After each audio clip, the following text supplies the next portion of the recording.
souveraineté sur les désirs. Enfin, mais non moins significatif, nous entrons dans le domaine de la souveraineté sur les désirs, un concept qui nous invite à réfléchir sur l'essence de la vraie liberté. La liberté est la seule dignité digne de l'homme, proclame Sénèque, l'un des plus grands philosophes stoïciens, dont les paroles résonnent à travers les siècles au cœur de notre quête d'un sens plus profond de l'autonomie et de l'autodétermination. Cette notion de liberté transcende la simple absence de restrictions externes. Il s'agit d'une réalisation interne, une victoire sur les tourbillons de désirs et d'émotions qui nous gouvernent souvent de manière subtile mais profonde. La vraie liberté n'émerge pas d'une indulgence indiscriminée dans ses forces internes, mais d'une souveraineté consciente sur elles. C'est le pouvoir de dire non lorsque nos impulsions les plus primitives crient pour une satisfaction immédiate, et le pouvoir de dire oui à des choix qui reflètent nos valeurs supérieures et notre vision à long terme de nos vies. Dans ce contexte, gouverner nos désirs et émotions ne signifie pas les réprimer ou les nier, mais les comprendre, les questionner. Et quand c'est nécessaire, les rediriger. Tout comme un cavalier expérimenté guide son cheval avec fermeté mais respect, nous aussi pouvons apprendre à diriger nos désirs et émotions d'une manière qui serve nos objectifs supérieurs, plutôt que de nous en détourner. Ce voyage vers la vraie liberté est à la fois intime et universel, invitant chacun de nous à explorer les profondeurs de notre propre nature. En le faisant, nous découvrons que notre capacité à la joie, à la satisfaction et à la paix ne dépend pas de l'obtention d'objets de désir externes, mais de la qualité de notre relation interne avec ces désirs. Lorsque nous devenons maîtres, et non esclaves, de nos impulsions, nous ouvrons les portes à une forme de liberté qui est vraiment digne de la dignité humaine. Cette forme de liberté est révolutionnaire dans son essence, car elle redéfinit le concept de pouvoir. Le vrai pouvoir ne réside pas dans la capacité à exercer un contrôle sur les autres ou sur le monde extérieur, mais dans la capacité à se contrôler soi-même. En ce sens, la souveraineté sur les désirs est la forme la plus élevée de pouvoir personnel, une force qui nous habilite à vivre selon nos principes les plus élevés, indépendamment des circonstances externes.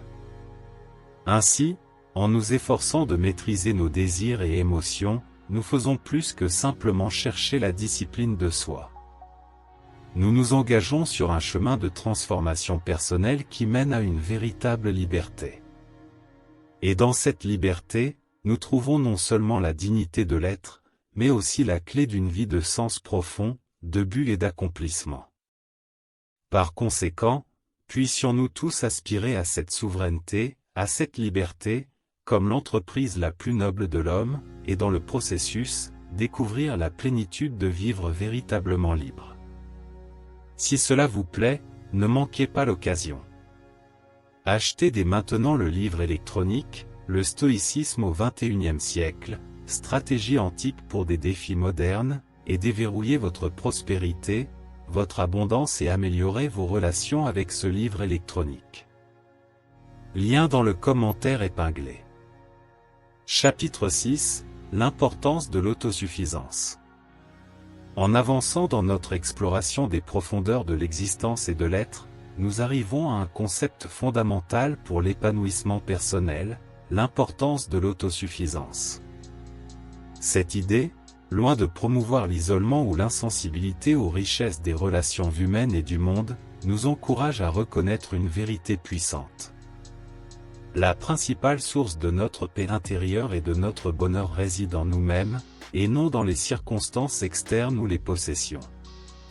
L'autosuffisance est donc la capacité à trouver le contentement et l'épanouissement en sa propre compagnie, ses réalisations et sa croissance personnelle. Elle nous enseigne que bien que des aspects externes de la vie, tels que les relations, le succès professionnel et les biens matériels, puissent améliorer notre expérience de vie, ils ne devraient pas être les piliers sur lesquels notre paix intérieure et notre bonheur sont construits. Ces piliers doivent être internes, forgés à partir de notre propre résilience, de nos valeurs et de la poursuite continue de la connaissance de soi et de la croissance personnelle. Cette compréhension ne nous éloigne pas des autres, mais, paradoxalement, nous rapproche d'eux d'une manière plus saine et plus authentique. Quand nous ne dépendons pas uniquement de sources externes pour notre bonheur, nous pouvons nous rapporter de manière plus authentique, sans la pression d'extraire validation, sécurité ou contentement de ces interactions. Ainsi, l'autosuffisance nous libère pour aimer les autres, partager et nous connecter à partir d'un lieu d'abondance interne plutôt que de pénurie ou de dépendance.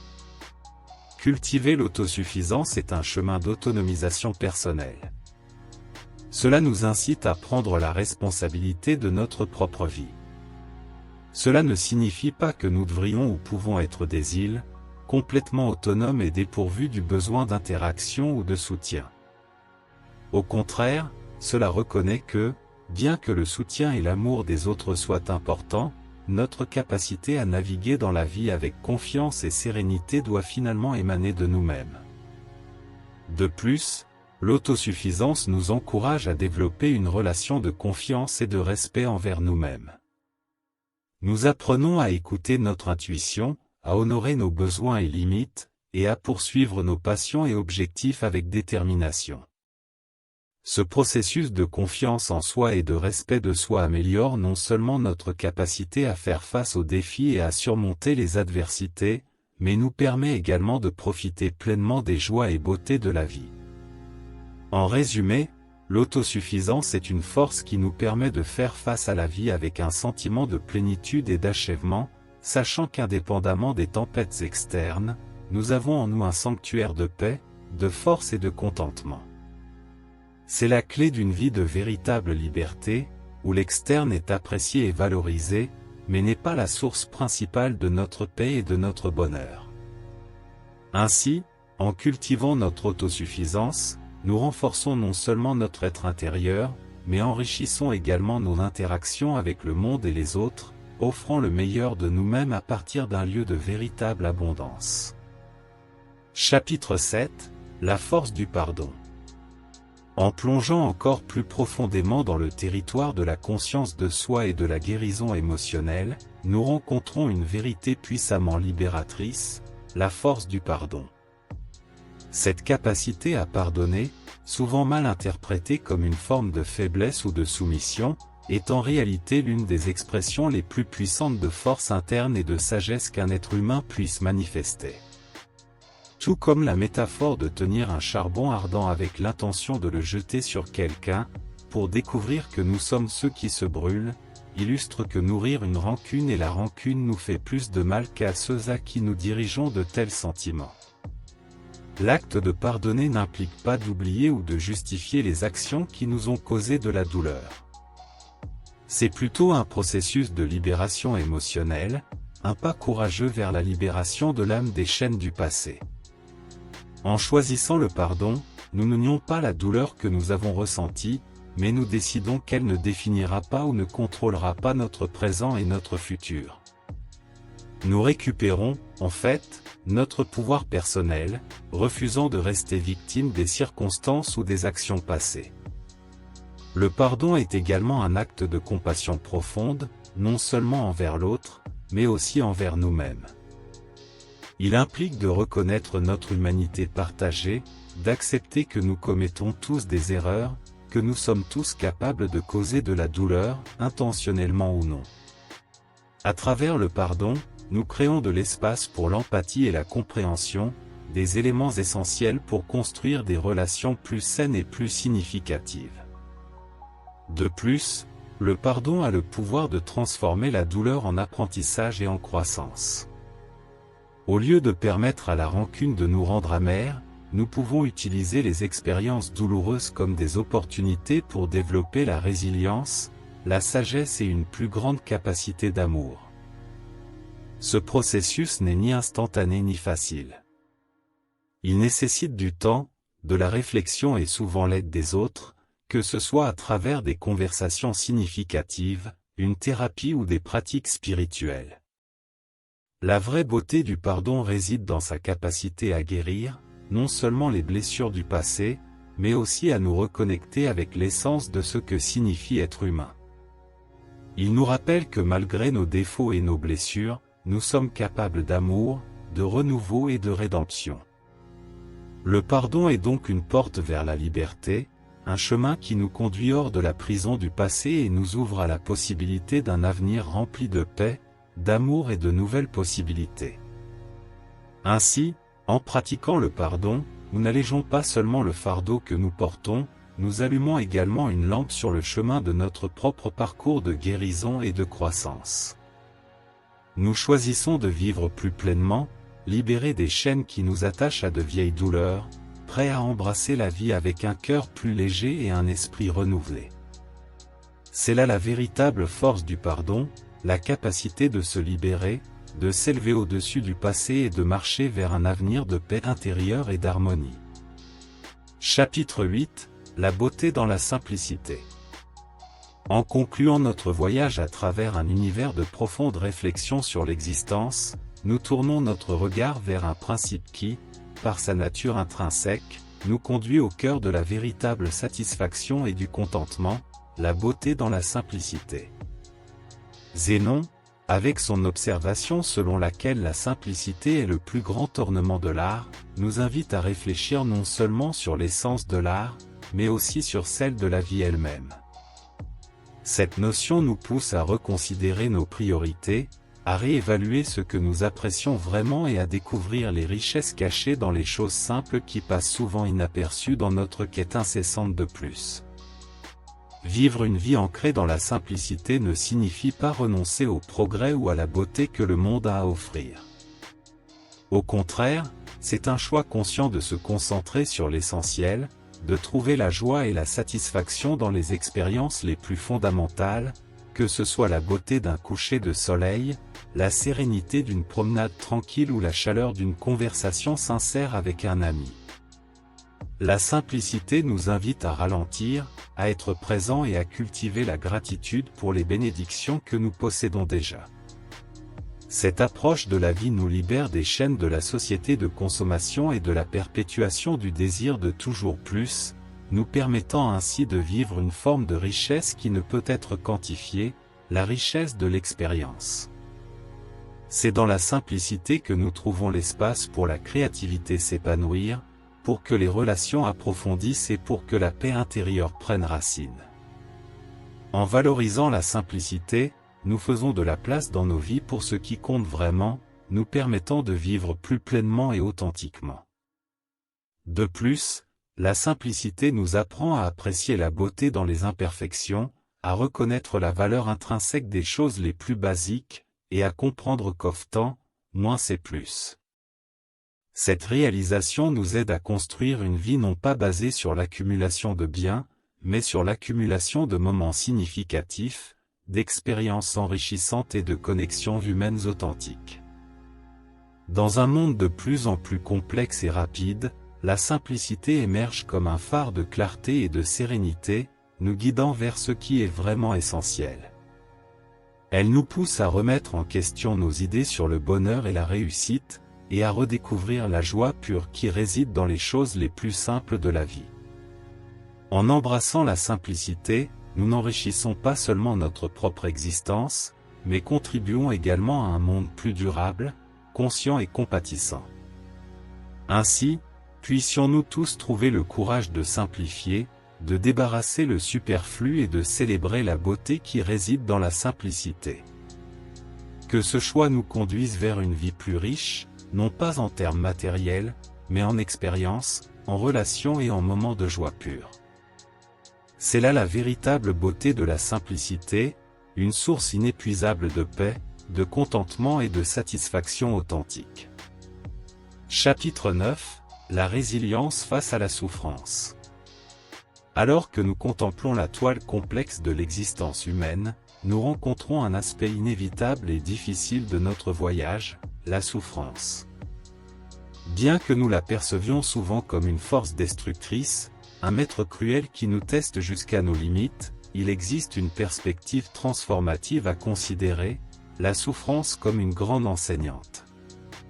Cette vision ne diminue pas la douleur ou la difficulté que la souffrance apporte, mais reconnaît son potentiel pour façonner notre caractère, renforcer notre résilience et approfondir notre capacité à trouver du sens et de la lumière, même dans les ombres les plus denses de l'expérience humaine.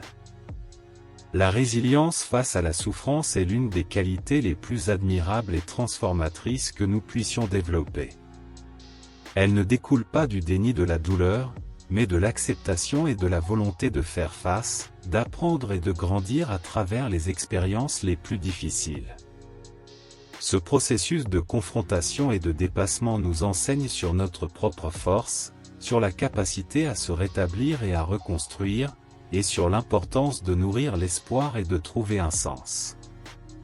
Même confrontés aux plus grandes adversités, la souffrance, en nous sortant de notre zone de confort et en nous confrontant à nos vulnérabilités, offre une opportunité unique d'introspection et de connaissance de soi. Elle nous force à remettre en question ce que nous apprécions vraiment, ce qui nous motive, et ce qui est essentiel pour notre bien-être et notre bonheur. Ce faisant, nous pouvons découvrir des réserves de force et de courage que nous ne savions pas posséder, et développer une plus grande appréciation de la vie et des joies simples qu'elle offre. De plus, la souffrance nous connecte de manière plus authentique aux autres. L'expérience partagée de la douleur peut abattre les barrières, construire des ponts d'empathie et de compassion, et nous enseigner l'importance du soutien mutuel et de la communauté. En nous ouvrant aux autres dans nos moments de vulnérabilité, nous créons de l'espace pour des relations plus profondes et plus significatives.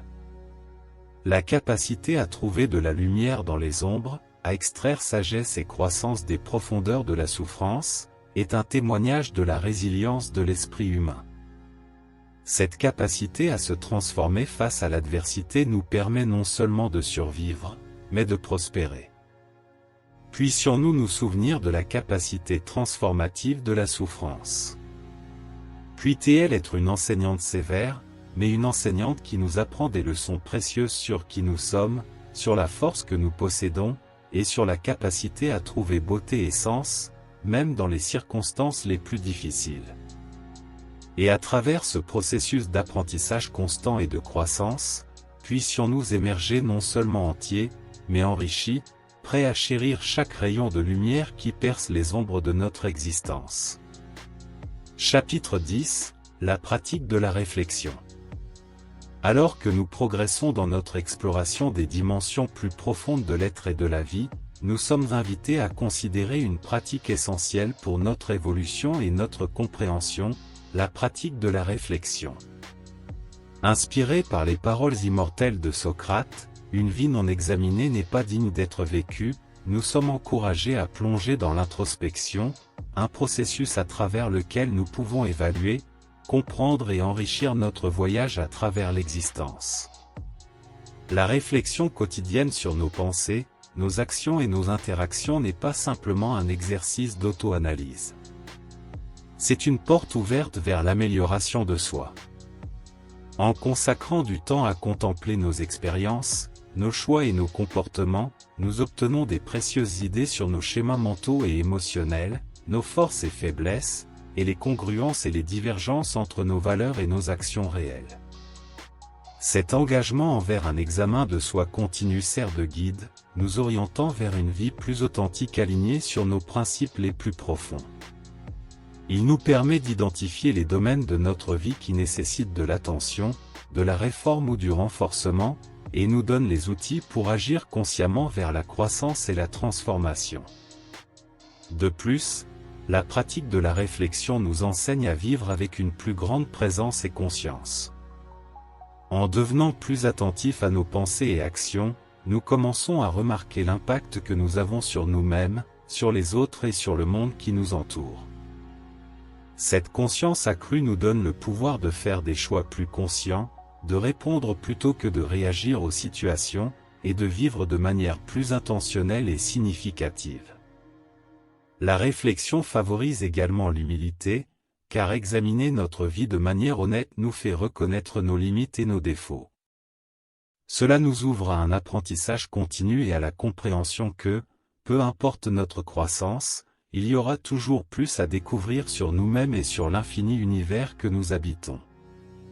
Enfin, la pratique de la réflexion est un acte de courage.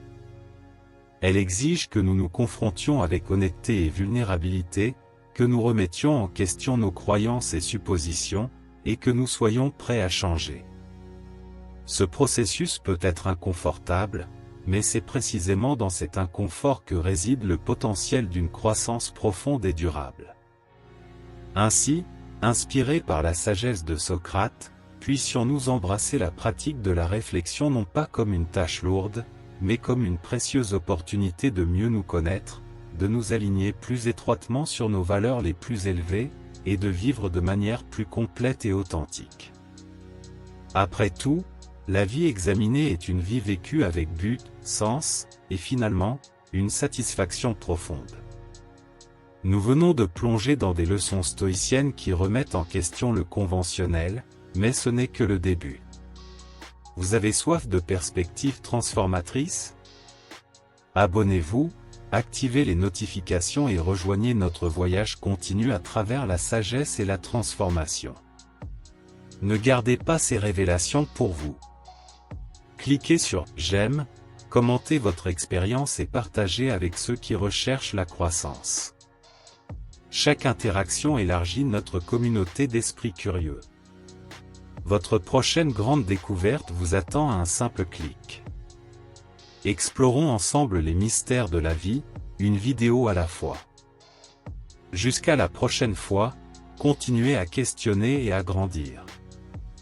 Le véritable voyage est celui que nous sommes sur le point de commencer.